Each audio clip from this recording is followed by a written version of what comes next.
नमस्कार दोस्तों, स्वागत है आप सभी का हमारे YouTube चैनल यूपीएससी एल्गोरिथम पर। फ्रेंड्स, जैसा कि आप सभी को पता होगा कि हम लोग यूपीएससी एग्ज़ाम के लिए ऑप्शनल ज्योग्राफी को पढ़ रहे हैं, जिसे हिंदी में वैकल्पिक भूगोल के नाम से जाना जाता है। आप सभी को एक बात और बता दूं कि हम लोग ऑप्शनल ज्योग्राफी के अंतर्गत सबसे पहले भौतिक भूगोल को देख रहे हैं, और इसको समाप्त करने के बाद हम लोग देखेंगे मानव भूगोल को, और उसको समाप्त करने के बाद देखेंगे भारत के भूगोल को। और इस तरीके से हमारा ऑप्शनल ज्योग्राफी जो है उसका पूरा सिलेबस समाप्त हो जाएगा। यह ऑप्शनल ज्योग्राफी का 5वां वीडियो है। यहाँ पर आप लोग ऊपर में देख सकते हैं। आप लोग पिछले 4 वीडियो को नहीं देखे हैं तो आप लोग जाइए, देखिए, काफ़ी इंटरेस्टिंग आपको लगेगा और आपको मज़ा भी आएगा देखने में और जानने में, सीखने में भी। आज जो हम लोग चर्चा करने वाले हैं जिस टॉपिक पर, उसका नाम है भ्रंश, जिसे इंग्लिश में फॉल्ट के नाम से भी जाना जाता है। आइए अब समझते हैं ये चीज़ें क्या होता है भ्रंश या फॉल्ट। इसमें हम लोग भ्रंश के बारे में जानेंगे, इसके अलावा उसके परिभाषा के बारे में जानेंगे, और साथ साथ भ्रंश कितने प्रकार के होते हैं इसके बारे में जानेंगे, और अंत में देखेंगे कि भ्रंशों के कारण कौन कौन सी भू आकृतियों का निर्माण होता है धरातल पर। तो आइए सबसे पहले हम लोग भ्रंश के परिभाषा को देख लेते हैं। ये काफ़ी इंपॉर्टेंट है, आप लोग देखते चलिए और समझते चलिए। यहाँ पर मैंने कुछ लिखा है, सबसे पहले इसको समझ लीजिए, उसके बाद मैं ये फिगर को समझा रहा हूँ। भूपटल आप लोग जानते हैं, पृथ्वी का जो सबसे ऊपरी का सतह है, पृथ्वी का जो बाहरी सतह है ऊपर वाला, उसी को भूपटल के नाम से जाना जाता है। तो भूपटल पर तनाव लगता है, जिसके कारण नए भू आकृतियों का निर्माण होता है, और उसी भू आकृतियों को हम लोग भ्रंश के नाम से जाना जाता है। ऐसे समझिए कि भू आकृतियों में तनाव के कारण क्या होता है कि दरारें पड़ जाती है। देखिए यहाँ पर तनाव लगेगा, इधर से इधर की तरफ खिंचाव होगा, इधर से इधर की तरफ। यह भूपटल है। यहाँ पर मैंने पृथ्वी को दिखाया है, अच्छे तरीके से इसको मैं ऊपर करके समझा रहा हूँ, आप लोग समझिए। मान लीजिए फ्रेंड्स, यह तनाव लग रहा है यहाँ ऊपर में, क्योंकि संवहन तरंग इधर से इधर की तरफ अंदर पृथ्वी के भूगर्भ में आपको गति करती है, और इधर से इधर की तरफ। और इस गति के कारण क्या होता है कि भूपृष्ठ का जो ऊपरी सतह होता है, जिसको भूपटल के नाम से जाना जाता है, इसमें दरारें उत्पन्न होती है। तो चट्टानों से बना होता है, और दरारें जो उत्पन्न होती है उसी को हम लोग बोलते हैं, आपको भ्रंश के नाम से जाना जाता है। और भ्रंश पर कई प्रकार की भू आकृतियों का निर्माण होता है, आगे हम लोग आपको बताएंगे। तो ये चीज़ें समझ में आपको आया होगा। फिगर को थोड़ा सा समझ लीजिए। यह पूरा पृथ्वी है फ्रेंड्स, पृथ्वी को मैंने दिखाया है। सबसे बाहरी परत जो है यह वाला, इसको हम लोग बोलेंगे क्या, तो भूपटल मैंने नीचे दिखाया है। और जो ये आपको डॉट डॉट में जो दिख रहा है, डॉट डॉट डॉट डॉट, ये वाला, इसको मेंटल के नाम से जाना जाता है, और द्रवित अवस्था में होता है, पिघलित अवस्था में, मेल्ट के रूप में पाया जाता है। और बीच में क्रोड होता है फ्रेंड्स, जहाँ पर आप लोगों को फेरस और निकल पाया जाता है, और इसका टेम्परेचर बहुत हाई होता है। और ये ठोस अवस्था में होता है सबसे केंद्र में, और ये मेंटल जो होता है ये द्रव अवस्था में पाया जाता है, आप लोगों को पता है। तो यहाँ से तरंगे उत्पन्न होती हैं, वेव्स निकलती हैं। किसी भी चीज़ को जब आप गर्म करते हैं, अपने जैसे पानी को गर्म कीजिएगा, तो जहाँ से आग का लौ जहाँ से निकलेगा, और पानी की सतह पर जहाँ पर टकराएगा, बर्तन में आप लोग जब गर्म कीजिएगा, स्टोव पर या गैस पर, आप लोग देख सकते हैं, तो गैस का लौ जिस बर्तन के जिस एरिया पर लगेगा, वहाँ से तरंगे लगेगा, निकलने लगेगा, और उससे क्या होगा कि पूरा खौलने लगेगा वो पानी। उसी तरीके से पृथ्वी के अंदर भी पाया जाता है। तो ये चीज़ें समझ में आप लोगों को आया होगा। संवहन तरंगे यह इधर से आएगा इधर की तरफ, और ये इधर से इधर की तरफ, क्योंकि इसमें टकरा के भूपटल से इधर मुड़ जाएगा, और इसके कारण क्या होगा कि तनाव लगेगा। लेकिन आप लोग समझ लीजिए कि भूपटल के किसी क्षेत्र पर अगर तनाव लगेगा तो कहीं पर संपीड़न भी होगा। संपीड़न क्या होता है और तनाव क्या होता है, इसे समझ लीजिए। एक चीज है फ्रेंड्स, मान लीजिए इधर से इधर, यह इधर की तरफ खींच रहा है और यह इधर की तरफ, बीच में क्या होगा, दरारें उत्पन्न होगी, इसको तनाव बोलते हैं, जिसको तनाव को टेंशन के नाम से जाना जाता है अंग्रेजी में। एक होता है संपीड़न, संपीड़न को कंप्रेशन के नाम से जाना जाता है। यह इधर की तरफ कोई चट्टान आ रहा है और यह इधर की तरफ, तो ये होगा कंप्रेशन, यानी कंप्रेस कर रहा है, सिकुड़ाव इसमें होगा। और सिकुड़ाव के कारण इसे मैंने बताया था कि वलित पर्वतों का निर्माण होता है। तो ये मैंने पिछले वीडियो में बताया है। ये चीज़ें आप लोगों को समझ में आ गया होगा कि क्या कहते हैं भ्रंश, किसे कहते हैं। आइए भ्रंश की शब्दावलियों को देख लिया जाए, उसके बाद हम लोग भ्रंशों की प्रकार को देखेंगे। तो भ्रंश में कौन कौन सी शब्दावलियों को यूज किया जाता है, उपयोग किया जाता है, इसके बारे में देख लीजिए। सबसे पहला है फ्रेंड्स भ्रंश तल या विभंग तल, जिसे फॉल्ट प्लेन के नाम से जाना जाता है। तो आप लोग देख लीजिए फ्रेंड्स, जिस तल के सहारे, यहाँ पर देख सकते हैं, यहाँ पर मैंने लिखा है, इसी तल के सहारे चट्टानों का टूटना फूटना संपन्न होता है। और इसका कोण जो है लंबवत या झुका दोनों हो सकता है। कोण जो है लंबवत भी हो सकता है और झुका भी हो सकता है। जैसे इधर से इधर एक मान लीजिए चट्टान है, और एक इधर से इधर की चट्टान है। एक तरफ से क्या होगा कि यह चट्टानों का टूटना फूटना समझ सकते हैं। यह जो प्लेन है इसके बीच से, इस फिगर में आप लोग समझिए, इस यहाँ समझ में नहीं आएगा। यह एक चट्टानों का परत है फ्रेंड्स, यह वाला, और एक यह है, तो यह नीचे की तरफ खिसक गया है यह चट्टान, और जिस तल के सहारे जो नीचे खिसका है ना, उसी को हम लोग बोलते हैं भ्रंश या विभंग तल। यहाँ पर मैंने विभंग तल भी लिखा है और भ्रंश तल भी लिखा है। इसे समझ में आप लोग को आ गया होगा।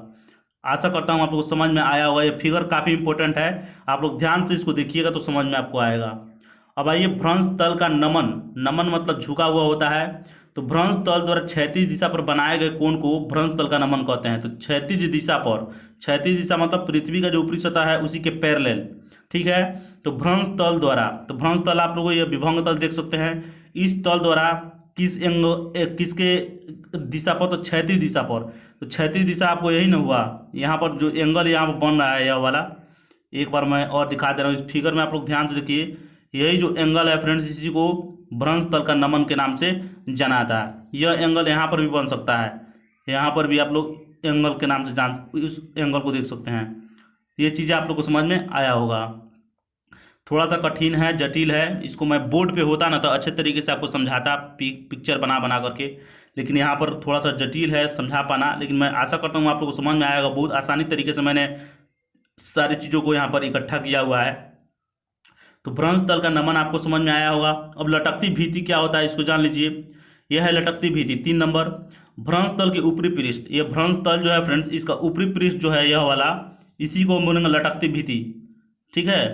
आप लोग को समझ में आ रहा होगा। लटकती भित्ति मतलब दीवार, ये लटका हुआ प्रतीत हो रहा है, देख सकते हैं आप लोग। इस ये जो तल है यानी भ्रंश तल जो है, यह भ्रंश तल पर यह जो एरिया है यह लटका हुआ प्रतीत हो रहा है, इसीलिए इसको लटकती भित्ति के नाम से जाना जाता है। पद भित्ति क्या होता है, तो विभंग तल या भ्रंश तल का निचला पृष्ठ, यानी यह जो निचला पृष्ठ है फ्रेंड्स, ये तो ऊपर में है, और इसके जो निचला पृष्ठ है यहाँ से यहाँ तक जो है, यहाँ पर पद भित्ति के नाम से जाना जाता है। विभंग तल को ही फ्रेंड्स भ्रंश तल के नाम से जाना जाता है, ध्यान में रखिएगा। एक ही है, विभंग तल बोलिए या भ्रंश तल बोलिए। और यह जो है फ्रेंड्स हैंगिंग वॉल है, यहाँ पर देख सकते हैं ऊपर उठा हुआ खंड, ये ऊपर उठा हुआ है और यह डाउन हो गया है। यह जो चट्टानों का एरिया है यह नीचे धंसा हुआ खंड है, तो यह डाउन हो गया है। तो ये चीज़ें आशा करता हूँ आप लोग को समझ में आया होगा। भ्रंश की शब्दावली से आप लोग परिचित हो गए होइएगा। आइए अब आगे की चीज़ों को देखते हैं। भ्रंश के प्रकार को देख लेते हैं, ये काफ़ी इंपॉर्टेंट है, इसको देखते चलिए, आप लोग को समझ में आते चलेगा। आइए सबसे पहले भ्रंशों के प्रकार को देख लेते हैं। तो भ्रंश क्या होता है आप लोग, मैंने बता दिया फ्रेंड्स कि पृथ्वी पर संपीड़न या तनाव के कारण, संपीड़न से बहुत ही कम देखने को मिलता है आपको भ्रंशों का निर्माण। लेकिन क्या होता है आपको यहाँ पर तनाव से ज़्यादा भ्रंशों का निर्माण होता है। ज़्यादातर तनाव के कारण ही भ्रंशों का निर्माण होता है। तो ये चीज़ आप लोग ध्यान में रखिएगा। फ्रेंड्स भ्रंश के प्रकार में है, सबसे पहला है सामान्य भ्रंश, जिसे इंग्लिश में नॉर्मल फॉल्ट के नाम से जाना जाता है। भूखंड में गति प्रतिकूल दिशा में, किसको हम लोग बोलेंगे सामान्य भ्रंश, तो भूखंड में आप लोग जानते हैं कि भूखंड यानी चट्टानों में ही गति पाई जाती है, वही भ्रंश का निर्माण भी करते हैं। तो भूखंड में गति प्रतिकूल दिशा में हो, एक दूसरे के विपरीत दिशा में, तो यह है, देखिए यह नीचे जा रहा है और यह ऊपर जा रहा है, और इस तरीके से यह नॉर्मल फॉल्ट बना हुआ है। आप लोग को ये चीज़ें समझ में आ गया होगा। यहाँ पर मैंने फिगर आप लोगों को दिखाया है बना करके, आप लोग देख सकते हैं। उसके बाद उत्क्रम भ्रंश, जिसे रिवर्स फॉल्ट के नाम से जाना जाता है। तो भूखंड में गति एक दूसरे की ओर, तो रिवर्स फॉल्ट यह है, देखिए यह इधर से यह इधर की ओर जा रहा है और यह इधर की ओर आ रहा था, यह तो एक यह ऊपर की ओर रह गया, यह नीचे डाउन हो गया। कहने का मतलब है यहाँ पर संपीड़न देखने को मिल रहा है, यहाँ पर तो हमको तनाव देखने को मिल रहा है यहाँ पर नॉर्मल भ्रंश में, लेकिन यहाँ पर हम लोग संपीड़न देखने को मिल रहा है, यानी कंप्रेस कर रहा है, तो रिवर्स फॉल्ट है। आप लोग को समझ में आ गया होगा। आइए अब क्षेप भ्रंश, जिसको इंग्लिश में थ्रस्ट फॉल्ट के नाम से जाना जाता है, इसको समझ लेते हैं। तो भ्रंशित भूखंड एक दूसरे के ऊपर जब चढ़ जाता है तो उसको थ्रस्ट भ्रंश के नाम से जाना जाता है। यहाँ पर देख सकते हैं यह एक चट्टानों का भाग है और यह भी है एक चट्टानों का भाग है, ये एक दूसरे के ऊपर चढ़ गया है। आप लोग देख सकते हैं इसमें क्या हो रहा है, यह इधर से जा रहा था और यह इधर की तरफ गया है और एक दूसरे के ऊपर ओवरलैप कर गया है, चढ़ गया है, मतलब कि एक दूसरे के ऊपर काफ़ी अच्छे तरीके से व्यवस्थित रूप में देख सकते हैं आप लोग चढ़ा हुआ है। तो इसी को हम लोग बोलेंगे, आप लोग को समझ में आ गया होगा क्या बोलेंगे फ्रेंड्स, तो इसको बोलेंगे हम लोग थ्रस्ट फॉल्ट, यहाँ पर क्षेप भ्रंश जिसे हिंदी में बोलते हैं। अब ये सोपानी भ्रंश के बारे में जान लेते हैं, जिसको इंग्लिश में स्टेप फॉल्ट के नाम से जाना जाता है।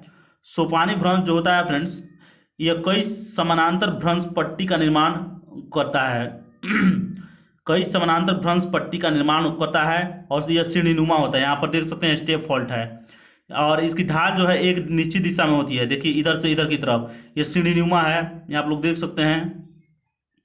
यह जो ऊपर की तरफ लग रहा है बॉल और उसके बाकी सब नीचे की तरफ धंसते चले गए हैं। इसके और नीचे होगा, ऐसे होगा, ऐसे होगा, ऐसे होगा, यह बनते चला जाएगा और इसी को स्टेप फॉल्ट के नाम से जाना जाता है। ये चीज़ें आप लोगों को समझ में आया होगा। ढाल जो है यहाँ पर मैंने नोट लिखा है कि ढाल एक ही दिशा में होता है। तो यह सीढ़ीनुमा आकृति आप लोगों को दिख रहा होगा कि यह एक ही दिशा में ढाल है, इधर से इधर की तरफ ढाल यहाँ पर दिख रहा होगा। तो ये चीज़ें समझ में आया होगा।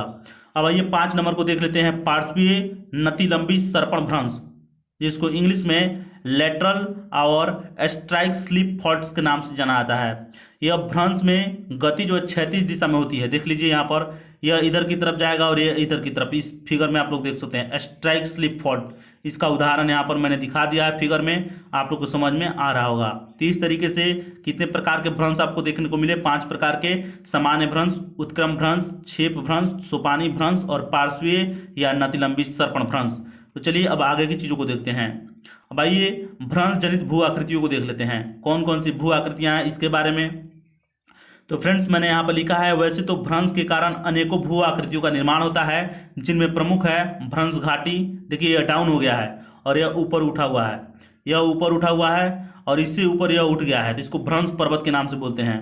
तो एक बात समझ लीजिए, जब चट्टानों में जब बीच का भाग ऊपर उठ जाए तो उसको पर्वत का निर्माण होगा और उसको भ्रंश पर्वत के नाम से बोलते हैं। या अगर ऊपर नहीं भी उठता है तो उसके दोनों ओर के इलाके जो है, दोनों ओर के जो चट्टानें वो धंस जाए, बीच का एरिया जो है ऊपर रहे और दोनों ओर का जो यह वाला और यह वाला नीचे की तरफ धंस जाए, तो यह भी देखने को मिलेगा क्या, यहाँ पर भ्रंश पर्वत का निर्माण। ठीक है, आप लोग को चीज़ें समझ में आ रहा होगा। तो यहाँ पर मैंने दो चीज़ों को दिखाया, भ्रंश घाटी और भ्रंश पर्वत। वैसे तो मैंने बताया ही है कि भ्रंशों के कारण अनेकों प्रकार की भू आकृतियों का निर्माण होता है, लेकिन यहाँ पर मुख्य रूप से जो है वो भ्रंश घाटी का निर्माण होता है और भ्रंश पर्वत का। इसकी उदाहरण भी मैं आपको नीचे दिखा दे रहा हूँ।